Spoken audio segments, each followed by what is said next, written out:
Hello बच्चों, कैसे हो आप सभी लोग। आप ठीक ही होंगे। तो चलो आज हम लोग शुरू करेंगे। क्लास 8 का अंतिम टॉपिक होगा भूगोल का। कौन सा चैप्टर है बच्चों? मानव संसाधन। तो मानव संसाधन जो है इस अध्याय का अंतिम चैप्टर यही है। अभी तक जो भी स्टूडेंट लाइक और सब्सक्राइब नहीं किए वो कर लेना है। चलो इसको शुरू करते हैं। अगर पसंद आ जाए तो ये लाइक करना, और अगर शुरू से फॉलो कर रहे हैं तो जरूर से जरूर सब्सक्राइब कर लेना। ठीक है, तो चलो शुरू करते हैं। तो देखो बच्चों, इसमें हम लोग जो सिर्फ क्या करते हैं, क्वेश्चन आंसर करते हैं। इस सीरीज में सिर्फ हम लोग क्या कर रहे हैं बच्चों, क्वेश्चन आंसर, तो क्वेश्चन आंसर ही करेंगे। ठीक है, तो चलो शुरू करते हैं। पहला है विश्व का दूसरा सर्वाधिक जनसंख्या की है, तो किसका है बच्चों? तो भारत का। किसका? भारत का। और ये 2011 के जनगणना के अनुसार है बच्चों। 2011 के जनगणना के अनुसार भारत क्या है बच्चों? विश्व का दूसरा सर्वाधिक सर्वाधिक जनसंख्या वाला आदमी। जनसंख्या का मतलब लोग, यहाँ सबसे ज्यादा आदमी रहते थे अभी के। अगर 2026 का बात किया जाए, अगर गूगल करके देखना, अभी भारत फर्स्ट नंबर पे आता है, लेकिन किताब के अनुसार हम लोग क्या लिखेंगे? भारत दूसरा नंबर पे। किसके अनुसार? 2011 के जनगणना के अनुसार बच्चों, यहाँ ध्यान देना। वर्तमान अगर पूछ लेता बच्चों तो अभी भारत एक नंबर पे आएगा, चाइना दूसरा नंबर पे आएगा। विश्व की लगभग प्रतिशत जनसंख्या उत्तरी गोलार्ध में होता है। गोलार्ध तो आपको पता होगा, क्लास 7 में आपने पढ़ा होगा। ऐसे पृथ्वी है, इसका एक हो गया ये, और ये हो गया ऊपर वाला को क्या बोलते हैं? उत्तरी गोलार्ध। नीचे वाला को बच्चों दक्षिण गोलार्ध, यही बोलते हैं। बताओ, ये सारे चीज आपको बता रहे हैं। उत्तरी गोलार्ध में लगभग लगभग बच्चों 90%, कितना? 90% जनसंख्या उत्तरी गोलार्ध में रहता है बच्चों। ठीक है, अगला बढ़ते हैं। जनसंख्या के लिए जलवायु अनुकूल किस पे रहेगा? समशीतोष्ण। समशीतोष्ण, जहाँ पे थोड़ा गर्मी, थोड़ा ठंडा, थोड़ा बारिश हो, वहाँ पे क्या होगा बच्चों? ज्यादा से ज्यादा जनसंख्या रहेगा। ठीक है, 2011 की जनगणना के अनुसार झारखंड के लिंगानुपात कितना है बच्चों? तो याद रखना 948 है। कितना? 948। अब लिंगानुपात क्या है? अगर ये चीज सीखना है तो जरूर से जरूर चैप्टर को पढ़े बच्चों। चैप्टर आपको पढ़ना है। ठीक है, अगर चैप्टर नहीं पढ़ते हो तो आप अपना 10% ही तैयारी कर पा रहे हो, और 90% तैयारी करोगे तभी आप हर जगह डोमिनेट करोगे। ठीक है, अगर नहीं करते हो तो फिर आप धीरे धीरे धीरे धीरे फिसकते चले जाओगे, बाद में कोई उम्मीद भी नहीं बचेगा। इसलिए अभी से मेहनत करो। ठीक है, चैप्टर जरूर से जरूर एक बार पढ़ लेना है बच्चों। देखो, सर्वश्रेष्ठ। अब आते हैं क्वेश्चन नंबर 2 पे, सही उत्तर लिखें। तो इसमें बच्चों कुछ ऑप्शन दिया हुआ है, जैसे मेरे पास बुक है, वो निकाल के रखो आप।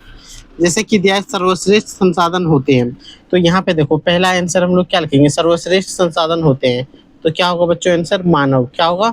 मानव। सर्वश्रेष्ठ संसाधन क्या होगा? मानव। इसमें देखो 3 ऑप्शन दिया है, खनिज, वन, मानव और जल। 4 ऑप्शन दिया है, तो गौ नंबर मानव है, तो गौ नंबर सही होगा, मानव। ऐसे आपको टिक मार देना है। बढ़ते हैं अगला। निम्नलिखित में विरल जनसंख्या वाला क्षेत्र विरल में क्या होगा बच्चों? कौन नंबर? सहारा मरुस्थल। इसका आंसर क्या होगा? सहारा मरुस्थल। क्या होगा बच्चों? याद रखना, सहारा मरुस्थल। सहारा मरुस्थल, जहाँ पे सबसे विरल। विरल का मतलब क्या होगा बच्चों? बहुत कम जनसंख्या। झारखंड का जनसंख्या घनत्व कितना है? तो याद रखना बच्चों, झारखंड का अगर जनसंख्या घनत्व पूछा गया है 414। कितना है बच्चों? 414। ठीक है, आगे बढ़ते हैं। जनसंख्या परिवर्तन का कारण है बच्चों। जनसंख्या परिवर्तन का क्या कारण है? एक दिया है जन्म दर, मृत्यु दर, प्रवास और उपयुक्त सभी। तो घ नंबर आंसर इसका करना है, उपयुक्त सभी। उपयुक्त सभी, यही इसका बच्चों आंसर होगा। कोई दिक्कत? मार्कर चेंज कर ले। अब आते हैं क्वेश्चन नंबर 3 पे। यहाँ तक आपने नोट कर लिया है? अगर नहीं किए हो कोई बात नहीं, एक बार आपको मौका मिलेगा, सारा बनने के बाद स्क्रीनशॉट लेके रख सकते हो। ठीक है, सारा क्वेश्चन कर लो बच्चों, और चैप्टर जरूर से जरूर पढ़ना। अगर आप चाहते हो फ्यूचर ब्राइट करने तो अभी थोड़ा मेहनत कर लो। क्वेश्चन नंबर 3 का आंसर देखो बच्चों, क्या बोला है? निम्नलिखित प्रश्नों का उत्तर एक वाक्य में देना है। एक वाक्य में देना है। विश्व का सर्वाधिक घनत्व वाला महाद्वीप का नाम लिखें। तो लिखेंगे क्या बच्चों? एशिया। एशिया महाद्वीप विश्व का सबसे अधिक घनत्व वाला महाद्वीप है। विश्व का सबसे अधिक घनत्व वाला महाद्वीप है। महाद्वीप है, यही लिखना है बच्चों। एक वाक्य में क्या है? एशिया महाद्वीप विश्व का सबसे अधिक घनत्व वाला महाद्वीप है। ठीक है, अगर आप मेरे साथ पढ़ोगे तो मैप बनाने भी आपको सिखा देंगे, पूरा झारखंड बिहार से लेकर जो भी है वर्ल्ड मैप सारे सिखा देंगे, ठीक है, लेकिन मेरे साथ बने रहना होगा। भारत का जनसंख्या घनत्व कितना है, तो लिखेंगे एक वाक्य में भारत का जनसंख्या घनत्व घनत्व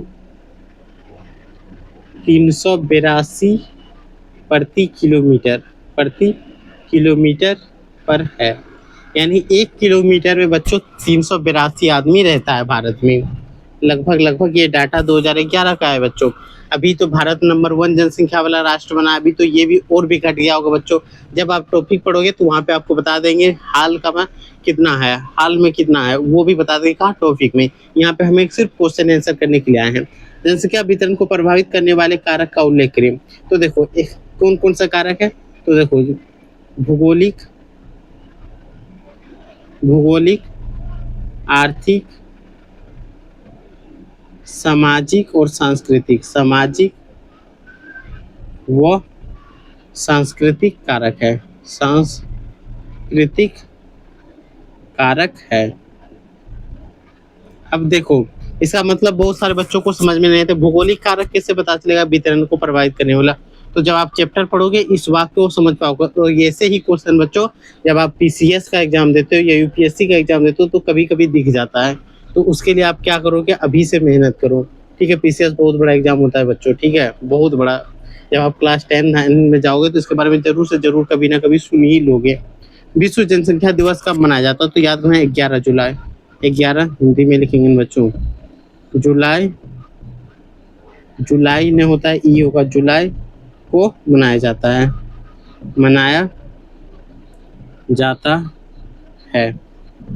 11 जुलाई को मनाया जाता है। अब आते हैं नेक्स्ट क्वेश्चन नंबर 4। देखो बच्चों किताब में देखो क्या है।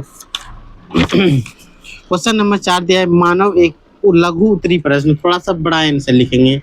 लघु मतलब होता है छोटा, इससे बड़ा लिखेंगे, ठीक है। पहला क्वेश्चन, मानव एक संसाधन है कैसे।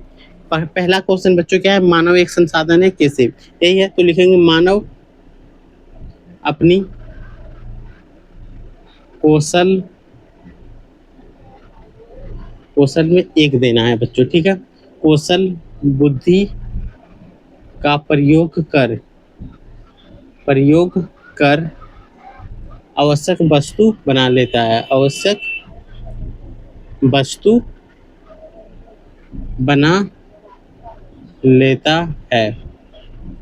इसीलिए क्या होता है बच्चों, मानव एक संसाधन है। ये मार्कर क्या क्या मटेरियल डाल के ये बना दिया जिससे हम लोग पढ़ा रहे हैं। तो कोई भी बहुत सारे वस्तु को मिला के क्या बना दिया, एक संसाधन बना दिया बच्चों। एक संसाधन जिसका हम लोग उपयोग करें, ये बोर्ड बहुत सारे केमिकल से मिलकर बना है। तो मानव अपना दिमाग उपयोग करके बना है कि नहीं, इसीलिए मानव ही सबसे बड़ा संसाधन है बच्चों।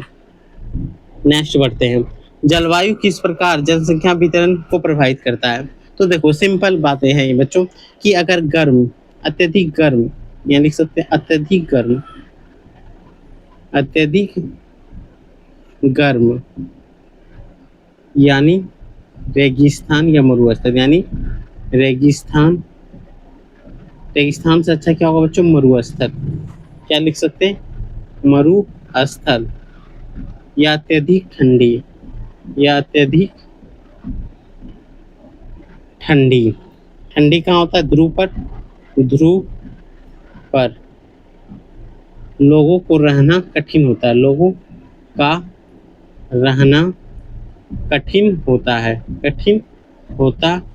है, इसलिए लोग अधिकतर समशीतोष्ण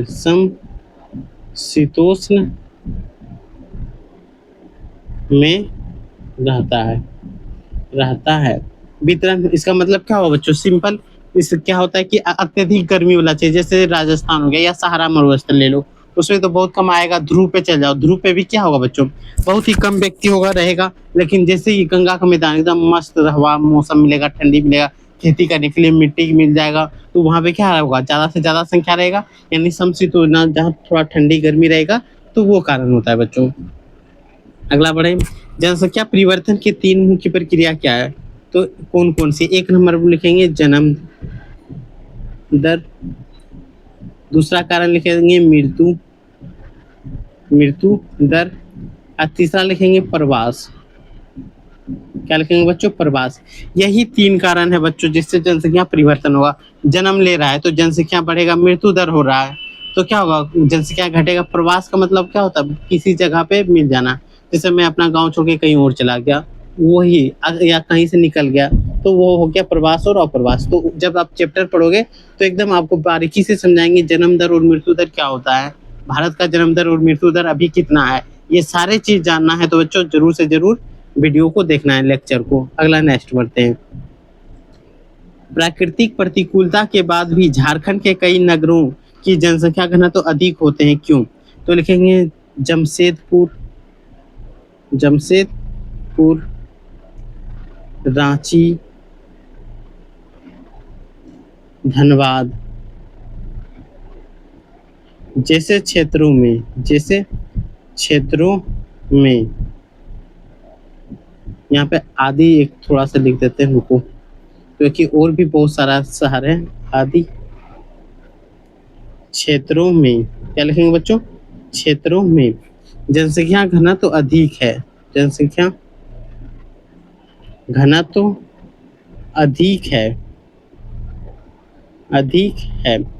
क्योंकि एक नंबर यहाँ रोजगार मिल जाता है बच्चों, रोजगार मिलता है। दूसरा नंबर हम बोल सकते हैं सुविधा, यानी कि सुविधा हॉस्पिटल का, अन्य चीज़ों की, तो अधिक सुविधा भी प्राप्त है, अधिक सुविधा, जैसे शिक्षा के लिए बहुत सारे प्राइवेट स्कूल मिलेगा, स्वास्थ्य के लिए हॉस्पिटल मिलेगा कि नहीं बच्चों? अच्छा सड़क मिलेगा, बिजली मिलेगा, आदि कारण है जिससे इन शहरों में क्या है बच्चों? जनसंख्या घनत्व तो अधिक है। अब मेरा गांव का जनसंख्या घनत्व तो जमशेदपुर का करेंगे तो अंतर होगा कि नहीं? आदमी से पूछेंगे कहाँ रहना चाहोगे तो बोलेगा जमशेदपुर शहर में। क्यों? शहर में ज्यादा रोजगार मिलता है, कोई ना कोई काम ढूंढ लेगा, बेरोजगारी नहीं मिलेगा। तो ये सारे रीजंस होते हैं बच्चों। ठीक है, ये समझ में आया आपको? एक बार आप फटाफट इसको स्क्रीनशॉट ले लें या तो आप लिख लें, नोट कर लें। पूरा दिख रहा है? नहीं दिख रहा है बच्चों, थोड़ा सा इधर कर देते हैं। ठीक है, तो एक बार आप फटाफट से नोट कर लें, उसके बाद हम लोग नेक्स्ट पे चलेंगे, पार्ट 2 पे। ठीक है, इसमें हम लोग इतना ही करेंगे। और जो भी स्टूडेंट न्यू देख रहे हो वो अगर उसे पसंद आ गया हो तो सब्सक्राइब कर ले, और चैप्टर जरूर से जरूर पढ़े बच्चों। चैप्टर नहीं पढ़ोगे तो 10% लेके घूमोगे, और उस 10% का वैल्यू 0 के बराबर होता है बच्चों। ठीक है, बस इतना ही, और टेलीग्राम जरूर ज्वाइन कर लेना।